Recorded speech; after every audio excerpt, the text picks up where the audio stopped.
بڑے بڑے مسلم حکمراں بھی آئے تھے ہندوستان کے اندر نا، G20 سمیلن میں بنگلہ دیش کی پرائم منسٹر بھی آئی،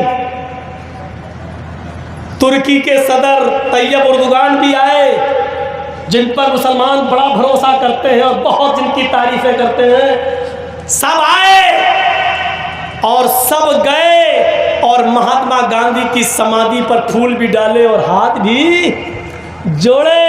اگر ایسی سرزمین پر اگر کسی نے اپنی سلفیت کو، اپنے منہج کو، اپنے عقیدت کو اور اپنی توحید کو اگر باقی رکھا اور بچایا تو وہ صرف سعودیہ کا حکمراں تھا، محمد ابن سلمان، جس نے ہندوستان میں رہتے ہوئے مہاتما گاندھی کے راج کھاٹ پر جانے سے انکار کر دیا، کہا ان کا سمان ہمارے اندر ہے، ان کی عزت ہمارے اندر ہے، لیکن ہماری شریعت کسی کے سامنے مجھے ہاتھ جوڑنے سے منع کرتی ہے۔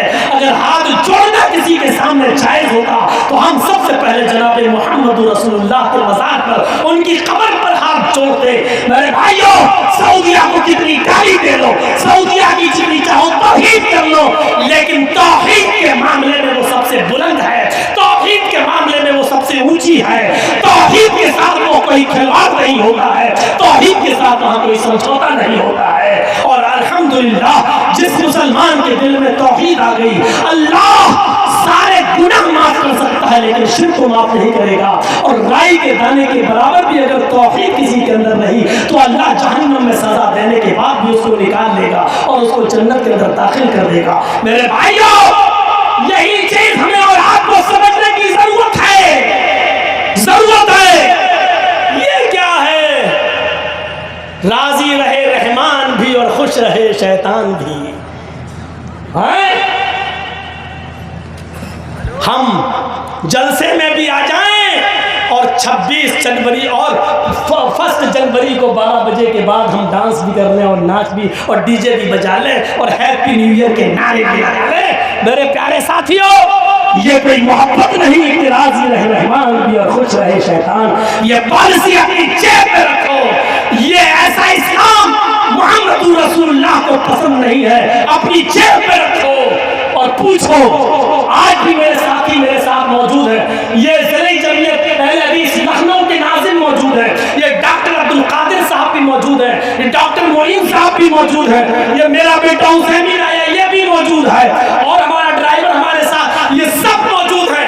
آج بھی قنوج کے جس آفس میں میں بیٹھا ہوا تھا، آج بھی مجھ سے کہا گیا مولانا صاحب کچھ ایسی باتیں نہیں ہونی چاہیے، آج کل معاملے بہت خراب چل رہے ہیں، رشتے داریوں پہ بہت جلدی فرق پڑتا ہے۔ میں نے ان کے سامنے بھی کہا یہ اسلام تمہیں مبارک ہو، ایسا اسلام تمہیں مبارک ہو، ساری خدائی ایک طرف، مصطفیٰ کا رب ایک طرف۔ میرے بھائیوں، وہ اسلام اسلامی نہیں کہ جس سے سب خوش رہیں، توحید تو یہ ہے کہ خدا حشر میں کہہ دے یہ بندہ دو عالم سے خفا میرے لیے تھا۔ میرے بھائیوں، توحید یہ ہے کہ ساری دنیا جس سے خفا ہو اور اللہ یہ کہے قیامت کے دن یہ ساری دنیا سے لڑ کر صرف مجھے خوش کرتا تھا، ساری دنیا اس کی دشمن تھی لیکن میں اس سے راضی ہوں کیونکہ یہ ساری دنیا سے میرے لیے لڑا ہے۔ یہ توحید کا درس ہے، یہ بھی خوش وہ بھی خوش، رحمان بھی خوش رحیم بھی خوش۔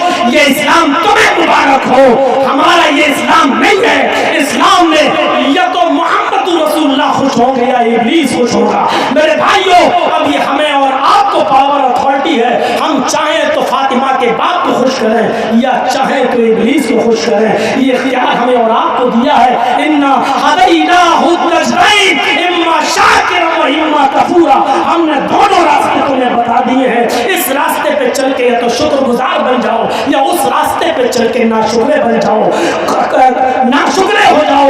ہم نے دونوں راستے تمہیں بتا دیے ہیں۔ حذیفہ ابن یمان نے وہی کام کیا جو یہاں محمد ابن سلمان نے کیا، کہا نہیں اپنا کھانا اپنی جیب میں رکھو، نہیں کھانا میں جا رہا ہوں، رک جاؤ، ٹھیک ہے آؤ تم بھی میرے تخت پہ بیٹھ جانا، پہلے کھانا تو کھانا۔ شرط مان لی، توحید کے ساتھ سمجھوتا نہیں۔ اسلام عیسائیوں کے دربار میں آنے کے بعد جھکے گا؟ نہیں۔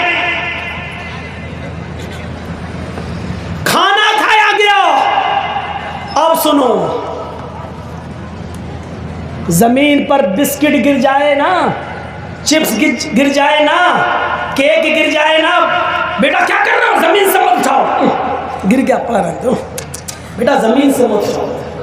اور سنو چودھری ہو، سنو سرمایہ دارو، اللہ نے دولت دی ہے تو اس کی قدر کرو۔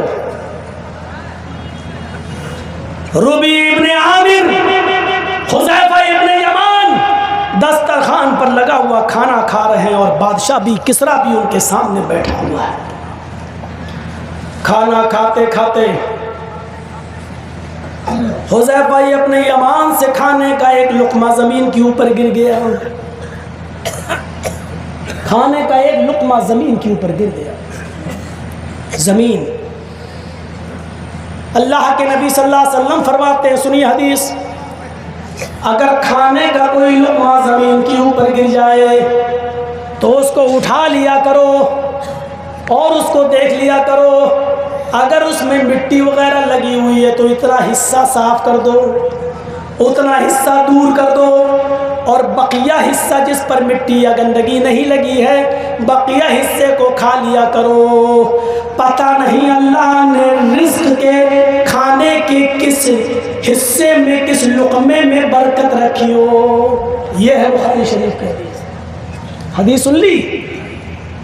حذیفہ ابن یمان کو یہ حدیث معلوم تھی، نبی کا یہ فرمان معلوم تھا۔ زمین پر کھانے کا لقمہ گر گیا اور سامنے کسریٰ بیٹھا ہوا ہے،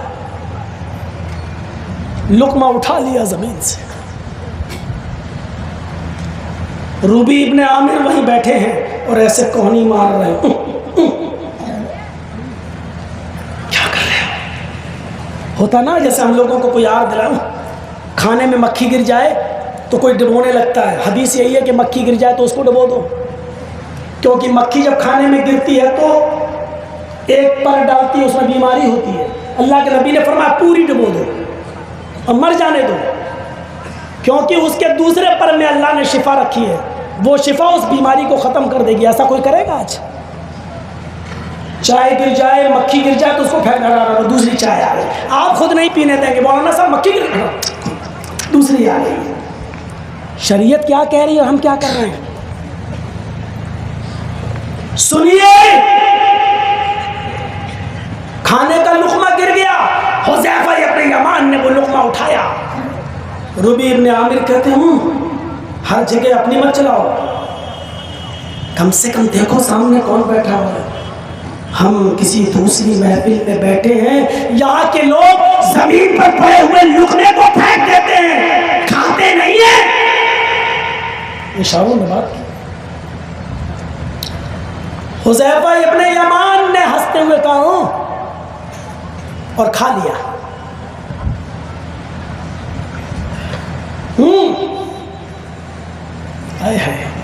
اور بادشاہ کے سامنے فرمایا،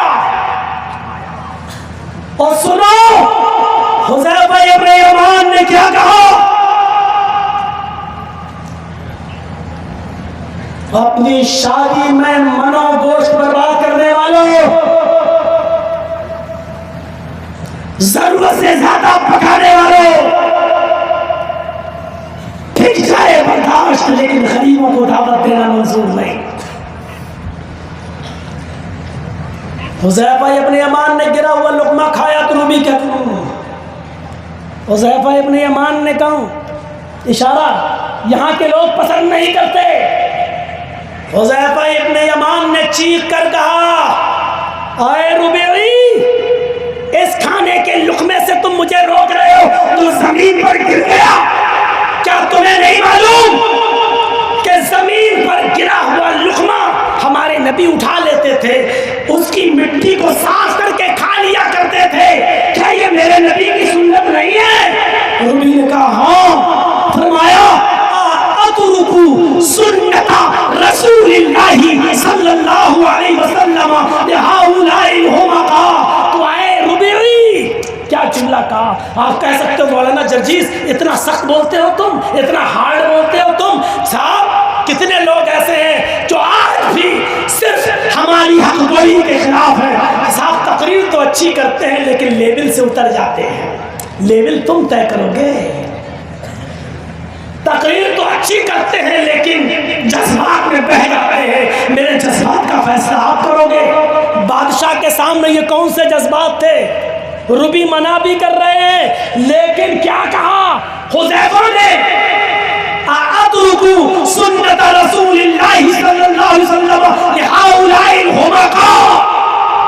علماء جانتے ہیں عربی زبان میں احمق کے معنی پاگل کے، احمق کے معنی بے وقوف کے، اور اسی کا پلورل آتا اسی کی جمع حمقا۔ کیا فرمایا؟ اے ربعی، جب ہمارے نبی زمین پر پڑا ہوا لقمہ اٹھا کر کھا لیا کرتے تھے تو میں ایسا کیوں نہ کروں؟ کیا میں ان بے وقوفوں کے لیے، بادشاہ کے سامنے بادشاہ سے کہہ رہے ہیں کہ لِهَؤُلَاءِ الْحُمَقَاءِ، کیا میں ان بادشاہوں، ان بے وقوفوں کے لیے، ان پاگلوں کے لیے، ان پاگلوں کی وجہ سے، ان بے وقوفوں کی وجہ سے اَتْرُكُ سُنَّةَ رسول اللہ، کیا میں رسول اللہ کی سنت چھوڑ دوں؟ کیا میں رسول اللہ کی سنت چھوڑ دوں ان پاگلوں کے لیے، ان بے وقوفوں کے لیے؟ یہ تھے ہمارے صحابہ، یہ تھے ہمارا ایمان، یہ تھا رسول کی سنت سے محبت کرنے والوں کا جذبہ، کہ بادشاہ کے سامنے اور کسرا کے سامنے کہہ رہے ہیں تم تو مولویوں کے سامنے بھی سنت رسول پر بلڈوزر چلاتے ہو یار، تم تو مولویوں کے سامنے سنتوں پر چھریاں چلاتے ہو دوستو، تم تو شادیوں میں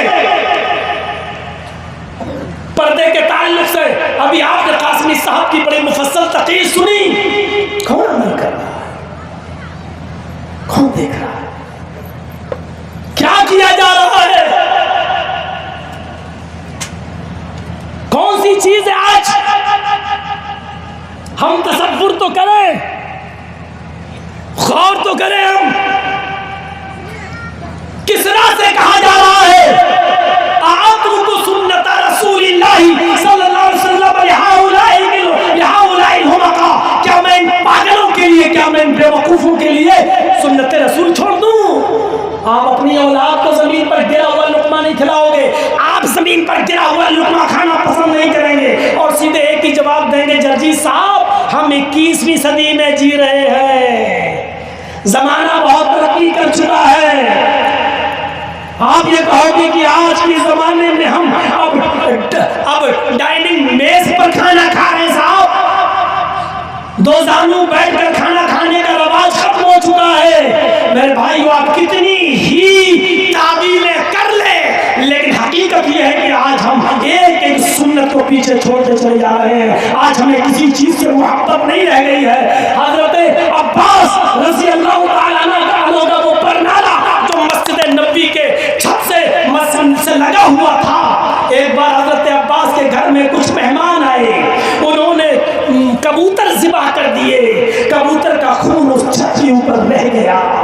ایک دن بارش ہوئی اور کبوتر کا خون اس کچی زمین سے اچھل گیا اور پرنالے سے بہتا ہوا مسجد نبوی میں گر گیا۔ حضرت صحابہ کرام جو مسجد نبوی میں نماز پڑھ رہے تھے، پرنالہ کا پانی مسجد نبوی میں گر رہا تھا، اور پرنالے کے پانی سے خون، وہ کبوتر کا خون جو سن کر نکلا، اس خون سے کچھ صحابہ کے کپڑے خراب ہو جاتے ہیں۔ صحابہ نے شکایت کی،